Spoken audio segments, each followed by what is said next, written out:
Ladies and gentlemen, welcome to the latest episode of Game the Podcast. I am your host, GQ.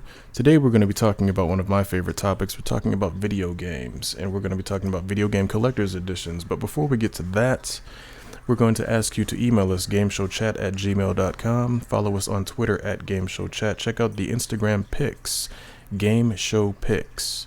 And you will definitely see what's going on during this podcast and all the silly things that we're getting into. And before we do any of this talking, let's introduce the people that we're going to be talking to. To my left, we have the great Daitakuji. Hello, interwebs. How you guys doing? I see you don't have the beard today, so he's a little bit more subdued. And to my right, we have Waffles. What's going on, people, and guys and gals, and everything in between? Guys and gals and all the creatures of the night and everybody listening to this podcast. That's fair enough, and especially you freaks, women, send your pictures. Freaks and geeks. So we're gonna jump right in on this topic. The video game collector's editions, of course, they've evolved over the years. We all have massive video game collections. Some maybe a little bit more, centered on one system or another, but we definitely have a lot of video game collector's edition memorabilia sitting around, statues, soundtracks, and all that good stuff. But I don't know. I mean, over the years, as I've been collecting and looking at some of this stuff, I'm noticing collector's editions have kind of gone through some changes. But first off, let's talk about what are some of your favorite collector's editions. We'll jump to Waffles first. Now that had to be a tough one because it's been a lot of good ones we're seeing, like the Grand Theft Auto ones. It came with that lockbox, and it came with the map and everything on the inside. But it didn't really exist over here in the States. Like I'll give it it's not even 10 years old yet. Maybe 8 or 7 years old that we really started getting a lot of collector's editions because it's real big in Japan. Oh yeah, I mean, I even remember when we were all growing up and all much younger and didn't have quite as much disposable income, and we were looking at the I think it was a $600 Resident Evil collector's edition briefcase, special pen, special soundtrack, and all sorts of stuff. And we actually knew one importer over here that was selling that thing for about $600. I remember him having that thing too. Yeah, and I actually wanted it, but it's looking back, it's like, yeah, that would have been a stupid purchase. $600 just for a metal case. Exactly. That's That's pretty much what it boiled down to. I can go out and make my own. Yeah. There's no doubt about that. So, great Daitakuji, what's one of your favorite collector's editions, either that you have or that you've seen? Well, in the beginning, I didn't really buy a collector's edition because it was all about me playing the game, and for me, collector's editions was like, I'm going to keep it on a shelf. But when I did start to buy them a little bit now, I think I own 4 different games. My favorite one would probably be Castlevania Portrait of Ruin. That one I did opens for the Nintendo DS. Okay. One of my favorite series is Castlevania, and the DS ones I think almost all of them were amazing, but the one Portrait of Ruin, you got a art book detailing a lot of stuff from Castlevania series. You got a soundtrack from a lot of the best music from the series, and some other DS specific stuff like a stylus and a case, a game holder or whatever, which stays in the box. All the other ones besides the Assassin's Creed one, I forget which one it was, the one that had the pop up. What do they call it? That was Assassin's Creed Brotherhood. Yeah. Was it Brotherhood? Yeah, Brotherhood. That was the second Assassin's Creed 2. Yeah. Managed to find that one for $20. So. Oh yeah, same here. I think you and I probably got the same deal on that one. Yeah, so that was pretty good. But I think the other ones I bought just to keep as a collection. So my Batman Arkham City one is not Arkham City, Arkham Asylum. Arkham Asylum, yeah. Is still in the packaging. The Halo 3 one with the helmet. Still in the packaging. Still unsealed. Yes. Okay. No, it's still sealed. Yeah, I'm not. Oh, sealed. I'm sorry. I don't have any plans to open it up. I mean, for me, if I get a good deal on, because I'm not the type of person that buy the collector's edition right out of the gate. But if I find one that's really cheap and is a game that I like, I'll get it because as Waffles said, we are really starting to get collector's editions, and I'm seeing collector's editions of things that I didn't even know that they had collector's editions for, and I'm like, wow. One of them I wish that they brought to the States. Only came out in Australia. It was a Bayonetta one. The one with the gun. Yeah, you get a replica of her gun. I'm like, oh yeah, I would have bought that one. And it's shocking to see that come out in Australia because Australia loves to censor everything. Yeah. So yeah, for that to come out over there is kind of interesting. But I remember one of the ones that you and I both have, and I unfortunately got burned getting it when it first came out, and you got it, a little bit cheaper. Was definitely that Halo Legendary Edition, Yeah. the one with the helmet that everybody remember came with the helmet, and that had the video. The DVD of all of the cutscenes from the first two games and that sort of thing. So I mean, I do remember getting that one when it first came out. Kind of wish that I didn't, because Best Buy clearance those things out like crazy. Yeah, you can find them everywhere. It's like it's a collector's edition, but it's not worth anything because they made way too many. Yeah, That's the whole it's not point. really It's supposed to have a limited collector's run. edition. Yeah, Unless it's like one of those like Atlas or it's a limited run Yeah. on certain games. Yeah. You can find it later during the holidays for the actually lower than the game itself.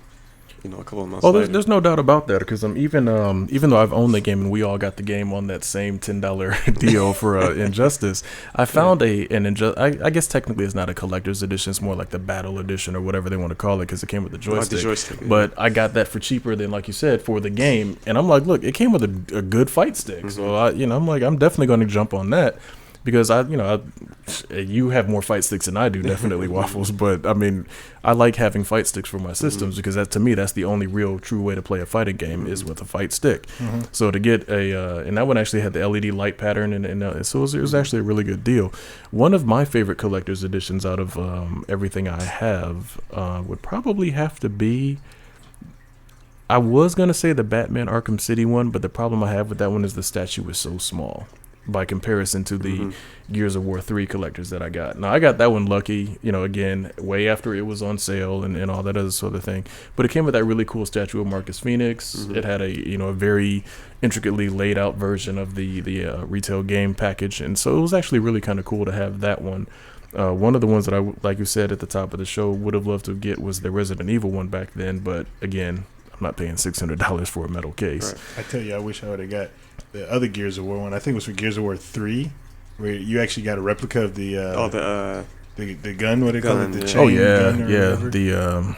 That one would have been another one, nice one, just to have the replica of that. But how much did that one retail for? I don't even remember. I mean, that was one of those, like, you only really saw it if, I guess, you ordered it the second they announced it. I think you would have had to, because I didn't really look for it. I was watching an interview with Ice-T, because he's a big gamer. Yeah. And they were like, oh, look what Epic sent to me. And he showed it, and he was like, yeah, this is a collector's edition for that one. And then I think they also had the collector's edition for, like, the system, like it was a Gears of War system. That was another thing that I wish back in the Dreamcast. Yeah, they just started doing that. But, they had collector's edition for, like, all the systems, like in Japan. I remember they had, well, we got one, the Sega Sports Dreamcast. And I actually have the Sega Sports Dreamcast. And I got it because it's black. Yeah. I wanted a different Dreamcast. The GameCube, they played DVDs. And, I mean, they had silver GameCube. It's like all that stuff. They just and again, is it just because that it's made in Japan first and that's kind of thing, or is Japan just a different market and they're more receptive to those sort of things? I think that the fans over in Japan, the ones who are really big time fans, they really, I don't want to use the word adore, but they really, really like their stuff. So when they get something for it, they become obsessive. They have a word for it. Okay. Some of you guys may know it. It's called otaku. Okay. And that's overly obsessive to the point where it controls your life. And those guys will spend their money on it. I don't think they thought that Americans would back then. Because if you think about it, well, I don't want to say gamers are thrifty, because most of them are the ones that go out and they earn their money and they spend it as soon as they get it, because it's disposable supposedly for them. So that's probably when the change started to happen, where they figure, like, these people will spend their money on it. Yeah. But I don't think I don't see American gamers as that obsessive.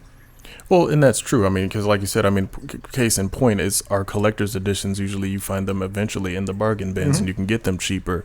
Whereas over there, it's, probably more of a limited thing and you can only get them as, they're released right then and there.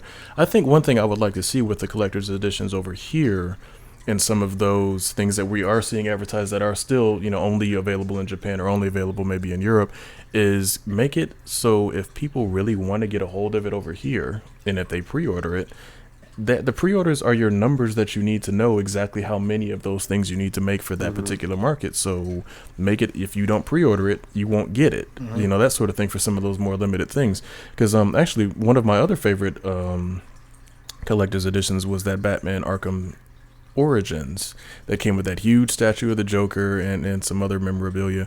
I personally would have liked to have gotten the UK version of that with Batman holding the Joker over the ledge. I thought that would have been a better statue. That would have been a cooler look. And again, it's I could have went on eBay and probably ordered it, but it's that's a little bit too much. Now, I'm not going that far into it. I mean, I do love my collector's editions, but I don't really want to go that far. But one thing I want to throw at both of you guys: do you think? And this is, again, where DLC has kind of become that cancer. Do you think DLC has kind of ruined collector's editions? Because now you're starting to see collector's editions that aren't so much about the soundtracks and the statues and all the stuff that actually truly makes it something a collector would want. You can have a display of. Now it's, you get the DLC code earlier than when we're going to make it available in the store, or you get the soundtrack that's only a download. It's not an actual physical CD like it used to be. Well, not even that. It's gotten to a ridiculous to the point where like you it's at 5 different retailers. I understand you all got to get your buck, but you get this certain costume at Walmart or Meijer or Target, or it's the same thing at all those stores. You got it's like you almost have to buy it 5 different times if you really want to get it all. Yeah. But then it ends up coming up like 3 months, a couple months later. Yeah, a couple months. Yeah, they get the retail cycle. Exclusive. Didn't they do that with they did that with a lot of games where like you get an in-game weapon or something like that only if you pre-ordered or something like that. Yeah. Gears of War, Forza, I can go on and on. To me, that's not really like collector's anything because it's digital. Anything that you physically can't touch is not technically. I mean, maybe you have it and we don't, but it doesn't make me want to pay more money for it because it's just it doesn't increase or make the game better. So do you think that's kind of a cop out by the companies with these collector's editions when they're calling it collector's editions, and again, only thing you're getting is a new code, or you're getting you can download the soundtrack at this website, and if you really think about it, somebody's going to probably throw the entire soundtrack on a torrent or something where you can download it anyway. We're not encouraging anybody listening to the show to do that, but again, that's just something that people do. And then it's not really limited because, like I said, it ends up, everybody ends up can download it later, a couple months later. So that's not really exclusive. It's exclusive for those first couple months. Yeah. Well, I mean, and that unfortunately is just a sign of the times. I mean, we're moving more towards that streaming download only type of model, and it's just one of those things that you definitely don't want things to go to, because let's be honest. I mean, I've always been of the assumption that if I pay you $60 or $80 or $120 or whatever for a collector's edition, I want something in hand or something that I can point to on the shelf that says, you know what, back at some point, either I got a great deal or I spent a lot of money on this, and here's what I have to show for it, versus I got that collector's edition of Mortal Kombat, and look at all them costumes I got before you did. Yeah, just give me something physical. Like, complete edition. I wish, like, speaking of Mortal Kombat, man, I wish I'd have got the one with the bookends, because, like, I think, did you get extra costumes as well as those bookends? Well, or did you? Like he said, it's like you got access to some costumes that were coming anyway. Yeah, a little bit earlier. But I wanted something physical as well, because, like, whatever. Well, no, here's the other thing that I think came with, if I remember right, because I have the bookend one you're talking about. I think you got the code for that Mortal Kombat Trilogy. I'm not Trilogy, but the arcade collection. Oh yeah. I think that came, if I remember right, because I got that twice. I got that with the with my joystick that I got well. That's something that's nice to have, though. If they're giving you a game and not just an addition to the game, I'd have no problem with that. Yeah. But always, I mean, collector's editions. Give me something physical. Oh, yeah, definitely. Well, unfortunately, we're running out of time. Real quick, guys, what are, just right off the top, what's something you'd like to see them start including with collector's editions? Great Dadakuji, we'll start with you. Well, sometimes, like, speaking of getting games, like how you get the old Mortal Kombats, maybe if you buy the newer game, they, give you a collector's edition of the older games, or all the older games HD or something like that. I don't know. Okay. Yeah, Waffles? I would say go back to the soundtracks. So you really don't get soundtracks as much as you used to, because certain games have really good scores nowadays, and you don't get it until like a month later. You don't even get it with the game anymore. Yeah, and especially as much money as they spend on some of those soundtracks, it would be nice to be able to listen to it, versus just YouTube, exactly. But we're running out of time. Again, you can email us gameshowchat@gmail.com. Follow us on Twitter @gameshowchat. Go to Instagram gameshowpics to see the pics from this show. Game over. Thanks for joining us.